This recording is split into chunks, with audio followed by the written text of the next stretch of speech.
Welcome to Stuff You Should Know, a production of iHeartRadio.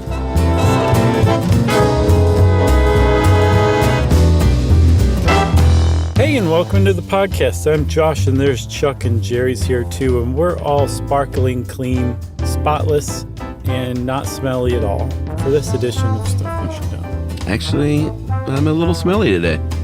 Are you? Let me smell. Hold on. I think you're nice. I would say ripe, but not in an unpleasant way. Oh, what? You didn't scratch. You're supposed to scratch then sniff. Oh, wait. Oh, yes, that is quite unpleasant. That tickles. All right. That was my joke. That was a great joke, Chuck. No, Jerry thinks so too, but she's on mute, so we can't hear her laughing. I am a little bit smelly, but that was not in preparation to record. I just haven't showered in a couple of days, you know? Couple of days for real? Yeah, like 2 days. Okay, yeah. What's today? Tuesday? I'm not being judgy. I'm just surprised. I do every day. Oh, I skip days all the time. But when I do it, it's all over the place. Like if I have an appointment in the morning, obviously I'm taking a shower before that. If I don't have an appointment, I'll probably take a shower before bed. If we go out to dinner, it might be in the middle of the day. Who knows? It's based on my schedule. But there's rarely a day that goes by where I don't take a shower. Not because I think it's dirty to not take a shower. Sure. But because I feel like I think I just sleep better if I've had a shower that day. If I don't, I think I sleep worse. Yeah, I mean, well, a shower is a great, wonderful, relaxing thing when you're an adult, when you finally appreciate bathing. And I certainly do appreciate bathing, but, you know, sometimes you just, or maybe you don't because you do it, but sometimes I just don't want to feel wet. I don't want to get wet. Oh, yeah. Yeah, I know what you mean. That doesn't actually happen to me. Mine is I don't feel like going to the trouble of taking a shower. I just feel like feeling like I feel after the shower. Yeah. So that's my motivator. I have no problem with being wet now that you mention it. Shower before bed. That's nice. I should do that. Oh, yeah, Chuck. You don't know what you're missing. Shower before bed, wrap yourself in some fresh linen that you throw away the next day. And it doesn't wake you up too bad?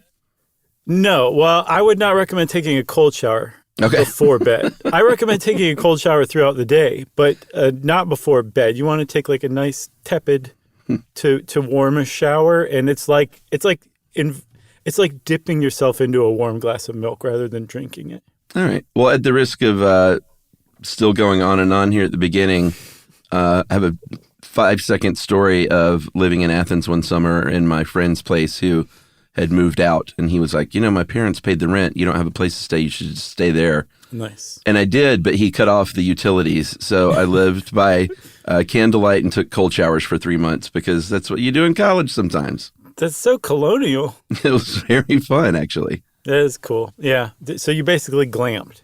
Yeah. I didn't hang out there a lot, you know. I just slept there, basically. Slept there and took cold showers. That's amazing. Yeah. So, Chuck, you taking cold showers and sleeping by candlelight really kind of dovetails with a large section of this episode. Yeah. Which is around, like I said, the colonial era, which we'll get to later. I don't really have a very good segue other than this because we actually don't want to talk about the colonial era yet. So let's start further back. Yeah, we're talking about the history of hygiene, and this is another great one from Livia. I've been not obsessed, but just really interested lately in histories of commonplace things. Mm-hmm. And exercise was one, and now we're doing bathing.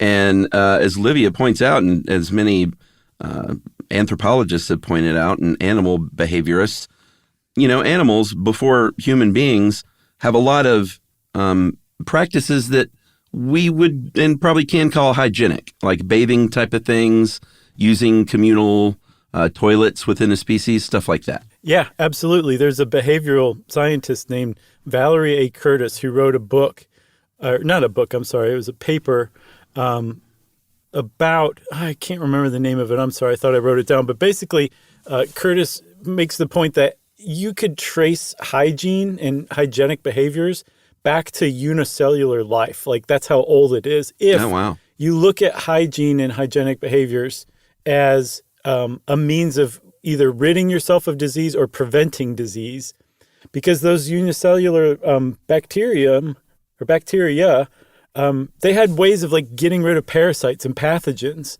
And that's essentially what you're doing. You know, when you're washing yourself off, you're ridding yourself of parasites and pathogens. So, yeah, it's a really ancient impulse that we have. It's just now we don't think of it as like disease prevention. We associate it mostly with beauty. Yeah. So we've kind of divorced it from its original roots, but we're still doing the same thing. We're just not thinking of it the same way.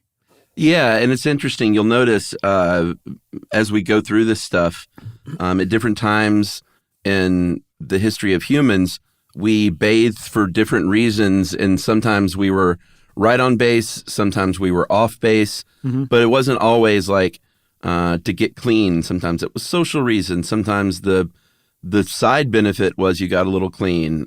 Sometimes they didn't bathe because they thought water was bad. So it's really interesting how we've, I don't know, kind of been all over the map throughout human history as far as bathing goes, starting with hair even. Well, also, but even before that, like, it's kind of waxed and waned, which I didn't realize. I thought it was just a steady progress toward the point we're at now. That's not the case. Where you take a shower every night? Yeah, there were right, exactly. There were chunks of time where we bathed, and then that just kind of went away, like you were saying. It just at different times and places. It wasn't just like a linear progression. And one of the ideas that we're, I guess, going to kind of get rid of in this episode is that the people in the days of yore, historical people, were not just dirty, gross people who it never even occurred to groom or bathe or whatever. Like the stuff they had available to them and the ways that they were grooming seems not quite enough probably to those of us in the West today. But it was still the same impulse. It was still the same thought. And they were still very fastidious in their own way. So the idea that everybody was gross back then is wrong. Actually, they were in a real minority. And most people who were purposefully gross, especially during the medieval era, were doing it to punish themselves to be better Christians, essentially. Everybody else was like, we're going to just figure out how to take a bath in the river or comb our hair. Yeah, exactly. And, you know, on the note of not yucking yums, there are plenty of people, and I think even sub-movements of groups of people who don't like to bathe or use soap or deodorant and embrace the natural odors of the body and may not even wash their hair because that's a thing they're trying to do. Like, that's your jam. That's fine. It's, you know, certain things are more acceptable than others in certain societies and cultures. But, like, if that's your deal, we're not poo-pooing it. We're just telling you the history of this stuff. Yeah. I feel like you're subtweeting the French right now.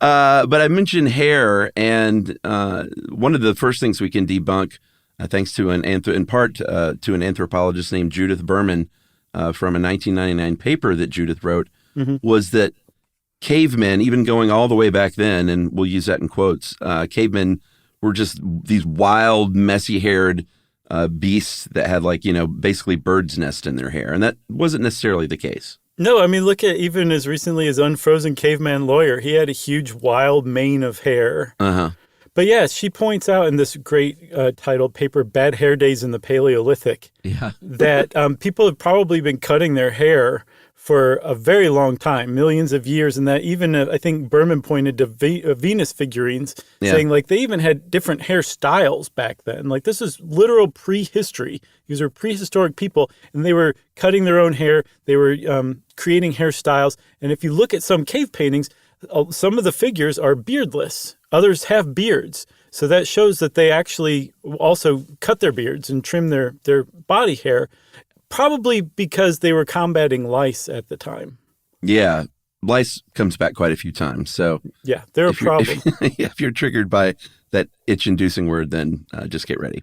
And also, just real quick, lice, by the way, they're a type of wingless insects who feast on human blood, typically at the scalp. But there's also body lice, which you can find in chest hair and armpit hair. And then there's pubic lice, also known as crabs. Either way, you don't want them anywhere on your body. But if you don't bathe a lot, you can have them on your body pretty easy. Yeah. And if you grew up in the 70s and 80s, do they still do lice checks? No. We had lice checks in school. There's a big controversy about it, about whether they should or not. And they're really? like, no, this is unnecessarily excluding kids. And other parents are like, these kids are going to spread lice. So there's like just like everything else, there's problems and debate at the Board of Education about that. There's debate at boards of educations? Yeah, it's crazy. So combing hair, shampoo hasn't been around that long, and we'll get to sort of where that came from. Thank you, Procter & Gamble.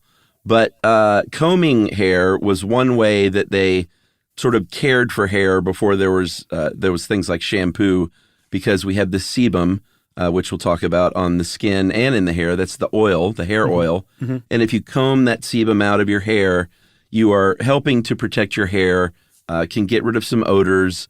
It will, when you don't wash your hair, it'll look and get kind of greasy. But I get the feeling that greasy thing is more of a modern thing that we want to get rid of. And back then it was just like, at least comb the sebum through the hair to help protect it. Yeah, it helps protect it. It also breaks up areas where dirt and dust and grime and lice can collect and feed. So you're just you're doing like a 1-2 punch with combing. And we figured this out a very long time ago. There's a comb from Syria. From the a little more recent than that, but from the Bronze Age, we found a comb that had an inscription that said, "May this tusk root out the lice of the hair and beard." So it's clearly a lice comb. But I think they, like you were saying, they found a comb that was at least 10,000 years old, all the way back in Syria. It's an old comb. I mean, if you think about it, also look at the Flintstones. People used to use fish skeletons for combs. Like, it just makes sense, No, sure. Simpsons. I never was cool enough to carry the comb in the back pocket, but that was a big 80s look. Was that, what was the brand? I want to say Goodies. Was that it? Yes, you're right. Yep, that was it. So they make headache powder and combs? Or is that two different things? It could be two different things, but it's also possible. They're like GE. They do a lot of different stuff. They bring good things to light? Mm-hmm. So, yeah, those combs with the handle and then like the comb on the side just above where your fist holds it. Yeah, sure. Yeah. And then you also had the Afro pick too. Oh, yeah, with the Black Power fist. Mm-hmm. Those are great. So pre-shampoo, though, besides combing, there was washing going on. We talked about this stuff in our soap episode. We're going to go over a little bit of it today, but ash, which has lye, was used to wash hair. It was used to wash skin. We'll get into the animal fat stuff a little bit later, but if you were well-to-do prior to the French Revolution, you might powder your hair. And I never knew what that was. I thought it was some kind of talc, but I think it could actually be flour, like wheat flour. Well, yeah, supposedly one of the, I guess, inciting ideas of the French Revolution was that the aristocrats were using flour in their hair when other people couldn't even afford bread. Yeah, that's really in your face. That really ticked some people off enough to like chop the heads off of the people who had flour in their hair. That's right. So you mentioned lye. I saw that you could wash your hair with it, and it has a conditioning effect too, which is weird because it also goes in and breaks up all of that sebum pocket or the pockets. But I just have to say this on a very personal note. Oh, boy. I have been in a strange tunnel where things that I'm seeing, reading, watching on TV, I immediately see in real life. I want to give you two examples. Okay. One, on our exercise episode, I was driving around QAing it. You saw a guy jogging?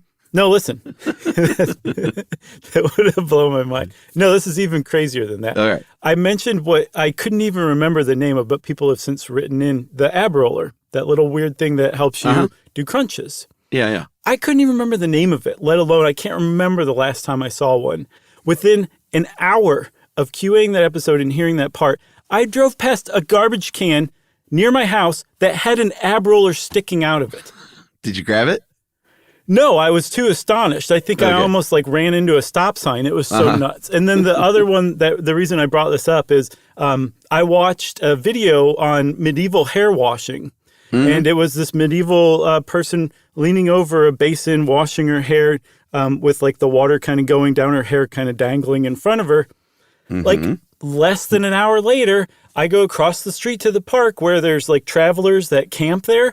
One of them was washing her hair that way. I've never seen her there before. I've never seen anybody wash their hair at this park. But within an hour of watching a medieval woman wash her hair like that, I saw a real life woman at the park doing the same thing.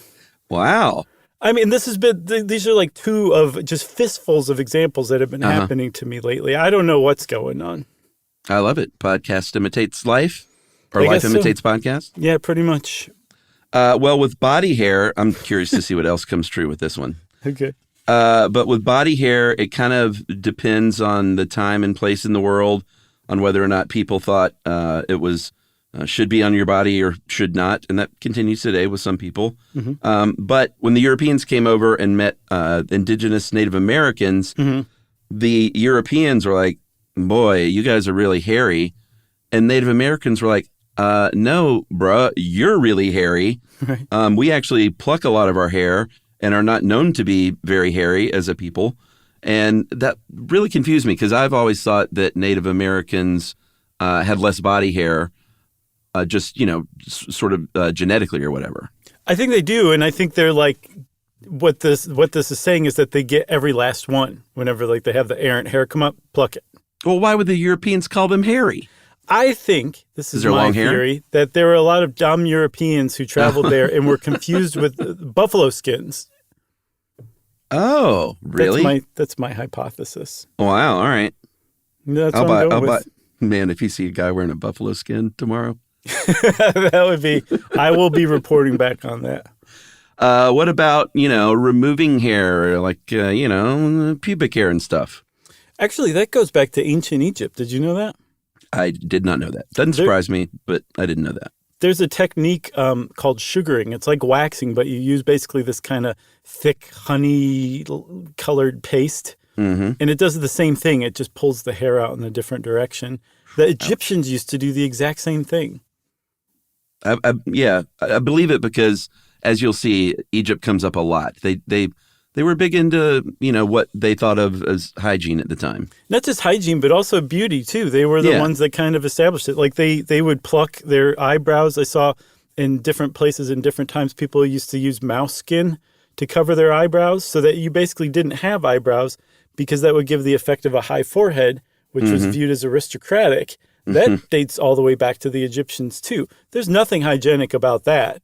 You want your eyebrows because they trap the dirt and the grime and stuff that gets in your eyes. Yeah, that's why they're there, right? Yeah. So to pluck it, it's strictly a cultural beauty standard. Right. Exactly. And I think, didn't the word shampoo come? I think it was originally a verb that I guess the Native Americans didn't use it, but we used that word to describe what they were doing, right? Yes, they would anoint their heads with essential oils, I believe. Yeah. And shampoo was a verb, and then it became a noun once they bottled it, I guess. Exactly.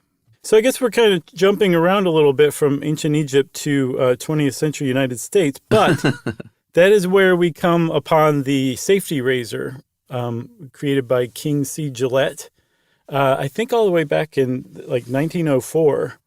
And this was, I think, for men at first. Yeah, it was for men at first. And men used to go to the barber and get shaved every week.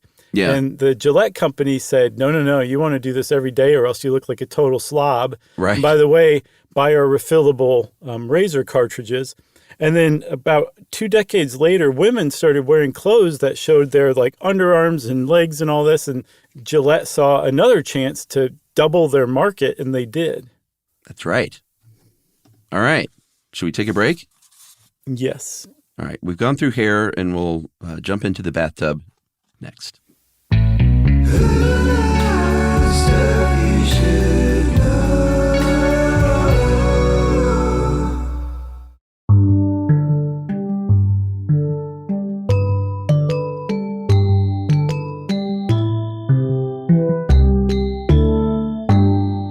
Okay, so we're jumping into the bath. Chuck, hold hands. Let's jump in together. I've got to hold my nose with my other hand, so switch hands. Fair enough.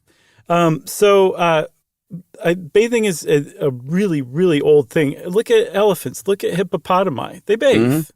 Humans bathe too. All of the same impulse, but we kind of like, it took us a very long time to get from bathing to the kind of bathing that we get to today. Bathing back then was just either submersing yourself in water or using a very little amount of it, depending on where you were in the world and what time or what period in history you're talking about. Yeah, and it was often a social thing, and not even necessarily for cleaning your body. I guess just like I said earlier, sort of like a secondary benefit. But they have found bathing pools, like a 900 square foot great bath in Mohenjo-Daro, which was an Indus civilization in 3rd millennium BCE. And they also had washrooms in homes, and they had, for the time, pretty good sewage system going on. So they're looked at as a people that, believe that hygiene was an important thing. Yeah, and bath houses just kind of kept going from there, not just in the Middle East. China, Rome was very famous for bathhouses. Sure. And wherever the Romans went, they brought bathhouses with them. So bath culture spread along with the Roman Empire as well. And I think there was an estimate that around 1000 CE, so just over 1,000 years ago, Baghdad supposedly had 60,000 bathhouses. And that is a little bit of an exaggeration, most historians guess. But it does kind of go to show, like, there were a ton of bathhouses in the Middle East at the time. It was just a part of life. Yeah, and that, you've probably done this, right? Somewhere in the world? I went to the oldest Turkish bath in Europe I guess Turkey's part of Europe now. The oldest Turkish bath, at least in Hungary. It was in Red Heat, at the beginning of Red Heat with Arnold Schwarzenegger. And it was awesome, man. Like, the old stones are like, you're still sitting in the same place that people sat in for, the last 400, 500 years. I think Emily went to that very bath on her trip last year to Hungary. And this is just like the social thing. I mean, is it like a big hot tub? Like, you're not bathing, right? It is like a big hot tub, and then it's like a big sauna. And like this bathhouse was unusual because it was essentially co-ed like throughout. Right. Most bathhouses weren't at the time. They either had separate bathhouses for men and women, or they had a single bathhouse that men used at one time and women used at a different time. I'm not sure why this particular one bucked the trend, because it was such a traditional Turkish bath. But it was definitely co-ed, and it was, you were just sitting there bathing with tons of other people. You in a swimsuit? Yes, you were, because it was co-ed. But if you go to like a place like Jeju in, I think, Chambly, have you ever been to that? No, I'm not into this. It's amazing, dude. Start taking showers before bed, and I'll bet you'll be into bathing like in not too long. But this is like separated men and women. So you're basically naked around a bunch of dudes you don't know. Not into it. But listen, you just get used to it, and when you do, it's amazing. Like the whole scene is just so chill, and like there's just so much warm water everywhere. It's just so relaxing. It's nuts. I'm having a panic attack. Well, okay, I'll give you another one then. Next time you're in New York, go to Queens. There's a place called Spa Castle, and it's almost exclusively co-ed, so everybody's wearing bathing suits. But it has like all the same stuff, and it's really great. Yeah, I would say start with Spa Castle. Okay. Well, and just to be clear, this is has nothing to do with like homophobia, obviously. I was raised Southern Baptist, and I don't like to be naked with myself. Oh, no, I'm with you. I don't either. What I mean? I do not either. I basically had to force myself to just get over it. And once I did, I was glad I did. But I do know what you mean. Are you Josh from Stuff You Should Know? Right. And I just sit there and make a helicopter. And I'm like, I am. Oh, man, I need that kind of confidence. So you mentioned earlier different times where people you might think were dirty and maybe weren't, and that is medieval times. We had this idea probably that it was just everyone was disgusting, but they actually bathed fairly regularly back then. But for the odd reason that they thought it would help your inside problems, like if you had poor gut health or digestive issues, they thought bathing could help that, which is, they're off base. Yeah, they were a little off base. They also thought that that washing your hair would help more than just bathing, because that's where those digestive issues emanated from, your scalp, and that's why your scalp would get dirty. It's because you have poorly digested food. So they were a tad bit off. But again, this is where we get to the point where this is where bathing kind of fell out of favor in the 15th, 16th century Europe. Before that, in the 12th and 13th and I think 14th century, like people actually bathed more then than they did from the 15th to the 18th century in Europe. They were way more into bathing and cleanliness and fastidiousness than they were starting in about the 15th century. But one of the things that these people in the later years did, if instead of bathing, they were still concerned with cleanliness, but like you said, they were way off in their ideas about how to be clean. So they would wear linens as undergarments and change them fairly frequently. Yeah, and that makes sense a little bit because they thought that it was like the cloth absorbed bad things and that it would cleanse your skin. And it does have that gauzy sort of medical feel and look, Yes. And also, Chuck, all of those, that whole look from that era, the Sir Walter Raleigh Pilgrim era, and I know they're not quite the same era, having frilly cuffs or frilly collar, those are showing your undergarments, and they're saying like, I'm wearing undergarments. Look at how clean it is. I'm a clean person. That's what what those were for. I always thought they were just fashion, but they were a display of hygienity. Yeah. Which, Can't by you the see way, my neck ruffle? I hate that word hygiene more than I hate the word moist. Oh, yeah. Hygiene is kind of gross. I got two words for you that are even worse than just hygiene alone. You ready? Okay. Hygienic utensil. Oh, I thought you were going to say sebum pocket again. No, sebum, I mean, I get it. It's not a very, very pretty word, but it's at least rounded. Hygienic is just, it's somehow clinical and clean and gross at the same time. I don't get it. So what did you say? Hygienic tool? Hygienic utensil. Oh, utensil. Yeah, because they would use those. They were like scrapers and things that, if you didn't want to take a bath, you might, I think King Louis the, 14th? Yes. Supposedly never took a bath or very few. And he would, I know we talked about aqua vitae on some episode, but that's the 90 proof ethanol alcohol. So he would scrape himself with these scrapers and wipe himself down with alcohol instead of just taking a bath. Yeah. So again, they were clean and trying to be clean. They were just clean in ways we don't really recognize or think are just kind of ridiculous today. But again, if there's one thread throughout this whole episode, it's that humans have basically always had the impulse to groom themselves somehow. Yeah, and especially as different theories of disease come along, like once germ theory came along, and that kind of semi-coincided with plumbing getting better and better, all of a sudden people were like, all right, if you got a little status, then you can afford baths and you can afford to stay clean and therefore healthy. Yeah, the first shower, it's called a shower box that you could buy and install at your house, was from like the mid-18th century. So we've had showers for a while. And that's apparently cool. The United States outpaced Europe in adopting indoor plumbing and bathroom fixtures because we were basically building this new nation and industrializing at a time when Europe was already still well established. So it was easier for us to install pipes rather than retrofit. Yeah, that's so funny. That makes perfect sense. It does. It's hilarious. Now we need to retrofit everything because our sewers are falling apart, as is most of the infrastructure in the United States.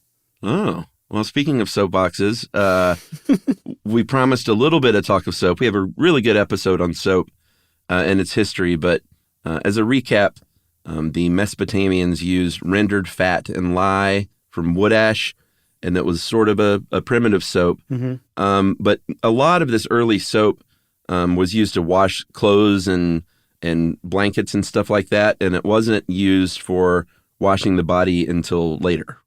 No, it was once we figured out, and I mean we learned from the Middle Easterners during the Crusades that you could make soap from vegetable oil rather than pork fat soap. Yeah, that's when we started using it on our bodies for sure. Yeah, I imagine it was a lot of that early soap was very filmy and kind of greasy. Yeah, and when you put a fat together with with lye, so if you derive lye from wood ash and then fat from either animals or plants, a a process called saponification happens. It's a chemical reaction. You get glycerol and I can't remember the other thing. Fatty acid salts or soap salts. And there's your soap right there. I was about to say we could go grab Emily for specifics, but for sure. That'd be great if she just was like, no, I don't remember any of that stuff. My business is done. Right. Yeah.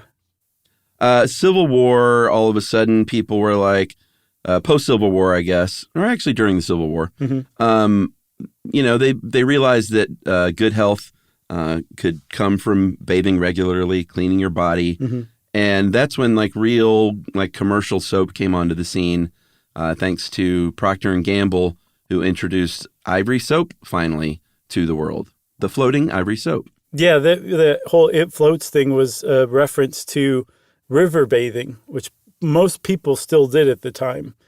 Even if you had access to water, you probably didn't have a shower, which meant you had to heat up water, pour it into a tub, and it was a big process. So it was probably easier to just take a cold bath in the river, and if your ivory soap floated, you could find it more easily than having to dig around on the river bottom.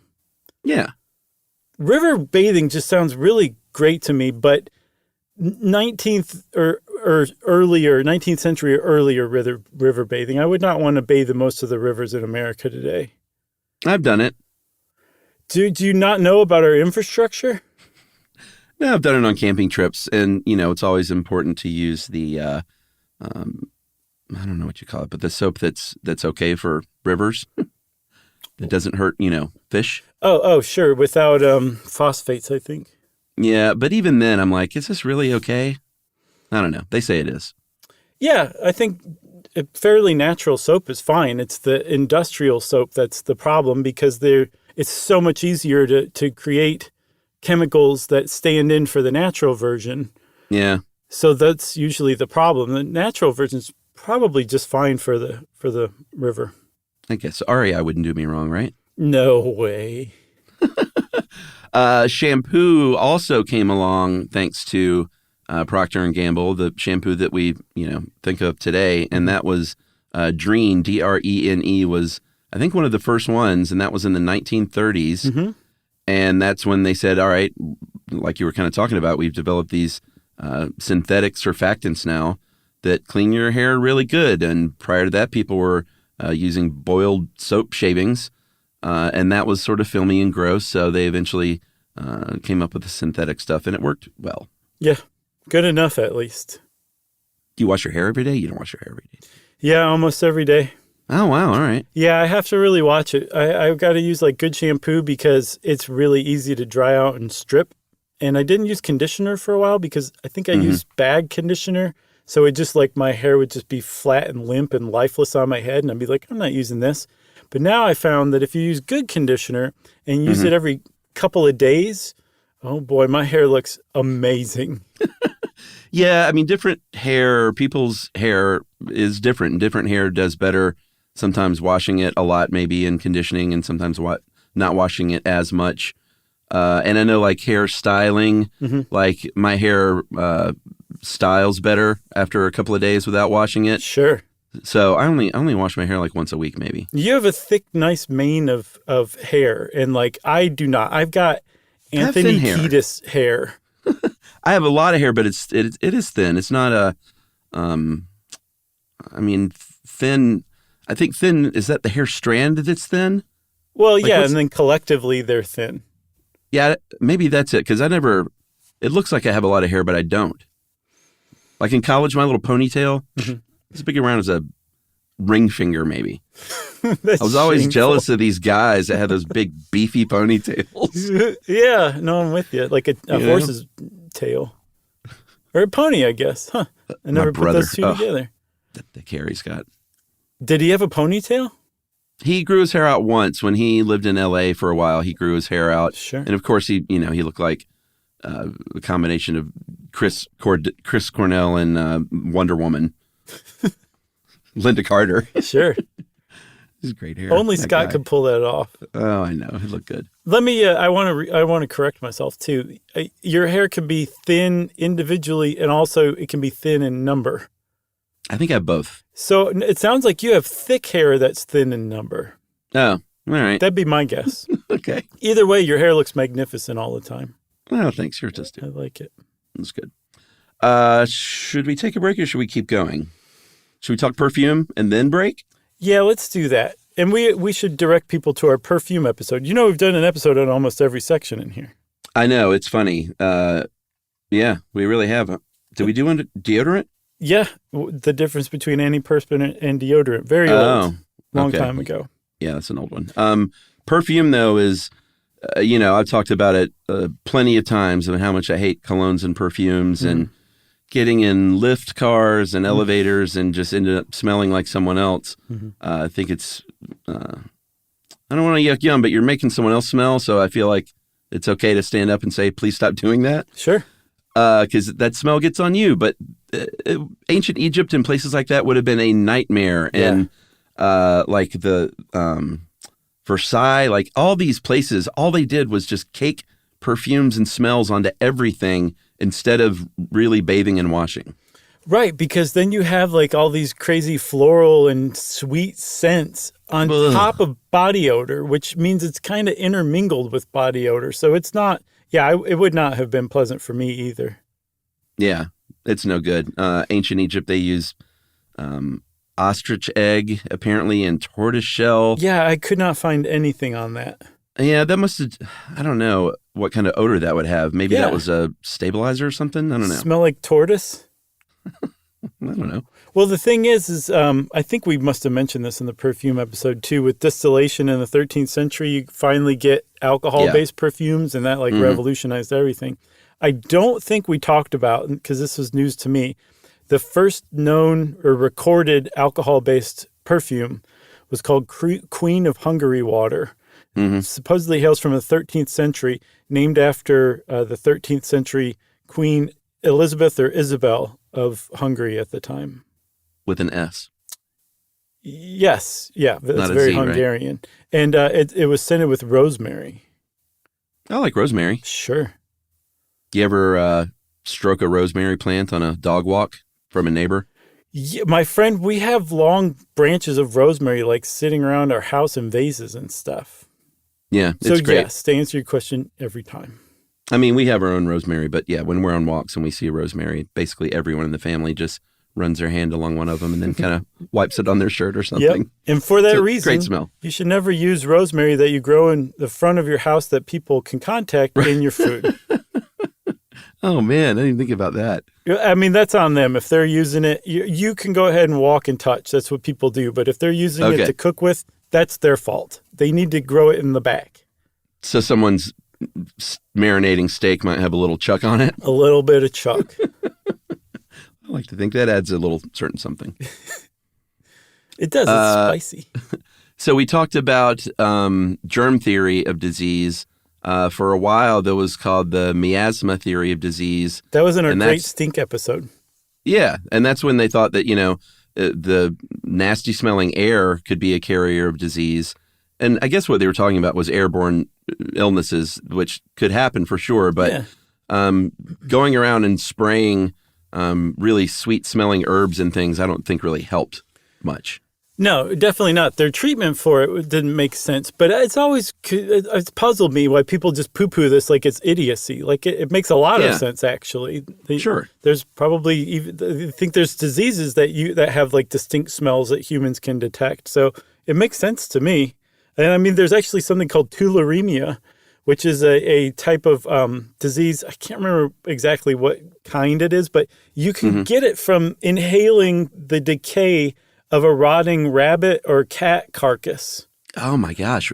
And it's bad. It's bad news because that's actually the worst version of tularemia. You can get it all sorts of ways, like through touch and all that stuff too. But when you inhale it, the respiratory version is really bad. And it stinks, obviously. The carcass of the cat or rabbit stinks at that point. But you're actually getting, exactly. You're getting disease from an offensive smell that's mixed with those odor molecules. So, I mean, there's at least one disease that miasma theory holds up with. All right. I think we've talked about that too. I'm dying on this hill.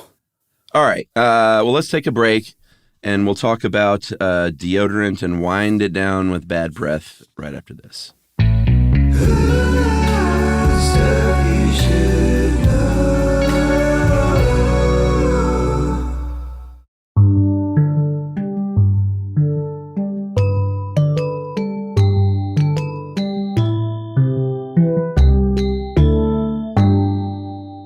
right. So deodorant, the first commercial deodorant that really sold was called Mum, M-U-M, all the way back in 1888. And it was a cream that you applied that would kill odor-producing bacteria. It was kind of greasy. 1903 surprised me. Everdry, that was the first antiperspirant all the way back in 1903. Yeah, and it used the same stuff that they use today, aluminum salts that plug the pores that keep you from sweating. That's how antiperspirants work. So speaking of this stuff, deodorant and antiperspirant, it's significant and unique in that this is not an ancient type of grooming. This is actually really new. Like, this doesn't have its roots in Greece or Egypt unless you count perfumes. The actual attempt to counter body odor with deodorant and antiperspirant is a 20th century invention, basically. That's right. And a teenager invented something called odorono, like odor, oh no, named Edna Murphy. She was the daughter of a surgeon, and he had apparently sweaty hands. So she invented this antiperspirant to keep daddy's hands dry, and then started selling it door to door in pharmacies and stuff. It did not catch on initially because people were like, oh, I've got these dress shields to soak up my underarm sweat and keep my shirt from getting pit stains. Rubber dress shields. Yeah. Can you imagine anything worse? No, I can't. They still make dress shields. People wear them, I guess. Rubber ones? No, I don't know about rubber, but I mean, dress shields are a thing. I didn't know that. Yeah. Look up dress shields. You can buy them on, dressshields.com. You can buy cat-based dress shields. But the Odorono wasn't going well until advertising really picked up on it, and marketing, and a guy named James Young, who was a copywriter, ended up being very successful, started doing something that would become a hallmark that I think some would argue still goes on today, which is selling beauty products and hygiene products out of fear, most notably targeted toward women. And you'll see this over and over from here on out, which is your breath might stink and you won't get a man. Your body probably stinks, so you won't get a man. You got smell or underarm sweat on your dress, so you can't get a man. And it was all based around this thing like, ladies, unless you clean up your act, literally, then you're not going to get that husband. Yeah. And this guy is patient zero, James Young, the guy who created this whole thing. And they still do it today. It's crazy. But he had I guess for Odorono, he had a advertising campaign called, I think the curve of a woman's arm. And it looked like an article in the Ladies' Home Journal. It had like a headline, and the subtitle was a frank discussion of a subject too often avoided. And it was basically about, like, do you think you're dainty? Are you sure you're dainty? Do you know it's possible you smell? And if you smell, you probably don't detect it yourself. Other people do. And this was like huge. Like people did not talk about that kind of thing. And there's this whole one-page ad in the Ladies' Home Journal. And apparently 200 subscribers canceled their subscriptions and cited that as the reason. But as far as Odorono was concerned, it worked really well because their sales increased, I think, 113% year over year. Yeah. That's a big jump. And just to keep people from emailing, Odorono is also the name of a Who song. Oh, really? From the band The Who. It was on The Who Sell Out, which was that one record they did. It's kind of a concept record, I guess, where there were like little fake, it was supposed to be like a radio station, so they made these little fake radio commercials. And Odorono was one that Pete Townsend wrote and sang about the deodorant Odorono, and he has a big giant stick of Odorono on the album cover that he's putting on. I mean, that's a great one to choose because that was the one that changed everything. That really kind of created marketing to people's worst fears and self-consciousness about themselves. And all of the ads kind of from here on out for a long time. And like I said, still today there are ads that sort of poke around that. They're not as overt. Like the one, I think it was, it was Odorono again, that said, beautiful but dumb, she's never learned the first rule of long-lasting charm, which is, don't stink. Right, exactly. And again, it was women that were targeted at first because, like you said, you're never going to get a man because you smell, so you use Odorono. And then eventually men fell under the spell of James Young and his ilk. And there was a deodorant called Top Flight, which was first sold in the 30s. And I think another one called Seaforth marketed to men that, we're in the Great Depression and everybody's job is insecure. So do you want to be the one at the office that stinks because you're going to be the first one they cut when layoffs come around? Like that's nuts. And when you look at it historically, it's like, that's crazy. And then you look at our ads today, and it's like, this is the same thing. It's just more sophisticated. Yeah. The Seaforth was, at least one version of it in the 40s was sold in, it looks like a whiskey jug. And actually found the one, it wasn't eBay, it was some other sales site, but it supposedly still had product in it. Really? And it was only $12. So I was like, maybe I should buy this. I got to see what that tastes like, or tastes like, gross. What it smells like. Was it Etsy that you saw it on? No, I don't remember where it was, but it was probably Etsy. You think?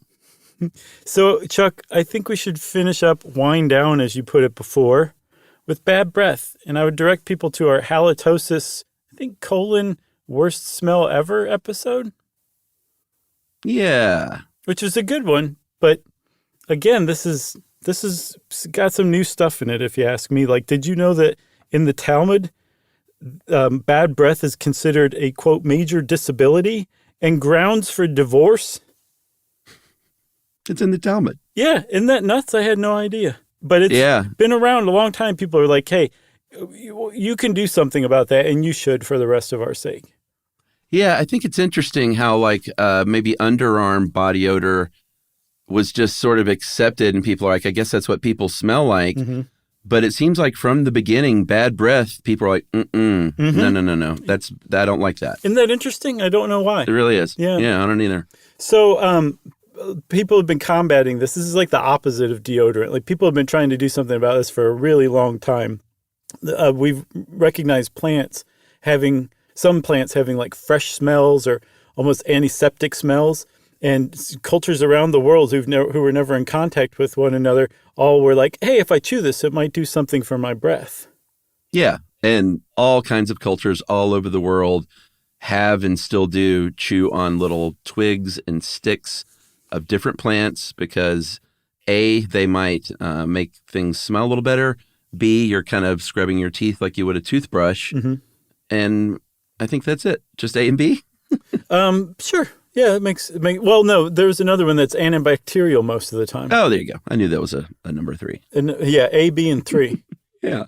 And they've also ground up different kinds of powders to make into what, would qualify as toothpaste. Yes, and these were very misguided because they were like, oh, if we use an abrasive, it'll get that gunk off really, really well. Mm-hmm. So they would use everything from like ground up oyster shells to sand to pulverized bricks. To pumice, and they figured out pretty quickly at different times in different places, and I guess the knowledge was lost or not passed on, that you couldn't get too abrasive because you'll pull the enamel right off of the teeth. So there were probably a lot of unhappy people walking around at different periods in history with stripped enamel off of their teeth and really, really sensitive teeth because their roots were that much more exposed, which is awful. Yeah, it is awful. Yeah, and I think like people can overbrush today and do similar damage, right? Sure, and it wasn't just the toothpaste or tooth powders or whatever they were concocting that were problematic. The original toothbrushes, I think the first one was invented in China just before the 1500s, and it used hog bristles. That thing was in use until the 20th century around the world. They basically used hog bristles until nylon was invented in the 30s. And they're like, let's see if this makes a softer brush than the hog bristles that make our gums bleed every time we brush. Have you ever pet a hog? Yeah, they're not soft. They look soft, but they're not. It's almost like porcupine-esque. That stuff is really bad. A little bit. Also, go check out our porcupine episode. Right. All right. Well, let's wind it up then with... Geez, I think we've covered this too. I didn't realize. We did an episode on the hygiene hypothesis. Yeah, can you get too clean? And the answer is yes. Since 2016, when the FDA banned some ingredients in antibacterial soaps. We did an episode on that too. Yeah, they started saying, you don't have to keep saying that. It's so fun though.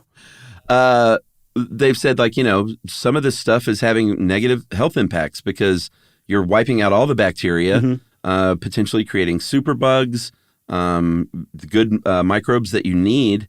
And let's tone it down here with the antibacterial stuff. Yeah, I knew about the superbugs problem. What I didn't know is that there's possibility that the two main ingredients, triclosan and triclocarban, are also hormonal disruptors too. So there's a lot of reasons not to use antibacterial soaps, and chief among them is you don't need it. It doesn't do anything more than regular soap, and it's probably harmful. They also kill bacteria indiscriminately, and as we're slowly realizing here in the 21st century, the microbiome in our body and on our body is really vital to our health. So you don't want to just kill off everything if you don't have to. And it can irritate skin in all sorts of places. Yeah. That sebum, and again, like hair, everyone's skin is different. Mm-hmm. So some people skin does better if it's a little oilier. Some skin gets way too oily and, acne can happen. Did one on acne too. But I remember, and I might have told this story in the acne when I was little, I wanted to, or not little, I was probably 12. Mm-hmm. My sister and other teenagers were using the Buff Puffs and Neutrogena soap. Mm-hmm. And I thought, that made you how you pretend to do older things. Sure. And so one time I got a Buff Puff and a Neutrogena and scrubbed my face really good, just like my sister did. Yeah. And I had never had pimples until I did that. And I had pimples after that a little, just for that week. And then I luckily never really had pimples again. But it's because I disrupted my natural skin oils and dried myself out really bad. Mm-hmm. I did the same exact thing, and with Neutrogena too. And I used it almost every day. Oh, you kept using it? I did, and I'm quite sure I changed the chemistry of my face for a very long time as well. I had a really oily T-zone afterward. What's a T-zone? It's the part across the top of your eyebrows and down your nose. Oh. Oily T-zone. That's a pretty good... Maybe that's the record for the album title for Sebum Pocket. Yeah, it is. It'd be a concept album, too. What else? Do we have anything else? No, I think that's it. Yeah, check out the hygiene hypothesis. It's interesting. Oh, very. I think everyone kind of gets that. We don't need to recap that. No. If you want to know about it, just go listen to our episode on the hygiene hypothesis. Yeah. This one was chock full of interesting stuff and references to interesting episodes we've done. So hopefully you'll be like, oh, perfume, didn't know about that. Oh, soap, didn't know about that. And you'll just go enjoy a bunch of grooming and hygiene episodes. Okay? Totally. Chuck said totally. That means it's time for listener mail. Did we do a listener mail on another episode? Everyone, almost. Starting back in, a long time ago when you had that idea. That's right. I said, I've got a really good idea. All right, here we go. We're going to call this jogging. I might need your help because there's a little bit of French in here. Okay. Hey, guys. Was delighted to learn about the history of exercise in America and surprised of how recent it was. Mm-hmm. Something in the discussions of jogging reminded me of a wonderful story I heard from a friend. We'll call him Paul. Paul. That's his name. Some time ago, Paul helped chaperone a high school exchange trip to France, and he quite enjoyed the family that he stayed with. They were kind, and the father would invite him to join him on a run. The way this invite was expressed was, how would you say F-A-I-T-D-U, jogging? Fais-du. Fais-du jogging? Yeah, I'm not sure what that means, though, but I've seen it before. I guess, do you want to jog with me, maybe? I or guess. Do you like to jog? Do you want to jog? I don't know. I don't know French. what fais-du means. I'm going to look it up, though, while you read. Yeah, look it up while I'm reading. So anyway, the Frenchman would say, fais-du jogging? And said in a cute French accent, even the jogging. And it just was amazingly adorable. You guys should give it a try, which I just did. Mm-hmm. Paul, though, every time would agree, thinking it would be a nice little gentle jog around the neighborhood. But every time he was reminded this was not the case. Before they'd even left the driveway, the Frenchman set off at a dead sprint because he was training for a race that was a long-distance sprinting event. He was also clearly an athlete. Paul would quickly give up and revert back to just regular jogging. And it sounds like the father did a few laps around the city like this. and caught Paul, lapped him as they got back to the house. I think about this story almost every time I hear the word jogging, and I usually mutter that in a French accent under my breath for a good chuckle. Thanks for joining me in my breakfast wanders before work. Stay well, and that is from James. Okay, so I think what he was saying is, shall we go jog, or would you like to go jog? But what he was saying is makes the jog. So he's saying, do you want to go make the jog? That's very cute. It is. It's even cuter when you know it. That's a good reason to learn other languages, everybody. Agreed. Who was that from? James. Thanks a lot, James, and also Paul indirectly too, and also Paul's exchange family. That was very nice of you to accept him into your lives. If you want to send us an email, just like James did, you can send it off to stuffpodcast@iHeartRadio.com. Stuff You Should Know is a production of iHeartRadio. For more podcasts from iHeartRadio, visit the iHeartRadio app, Apple Podcasts, or wherever you listen to your favorite shows.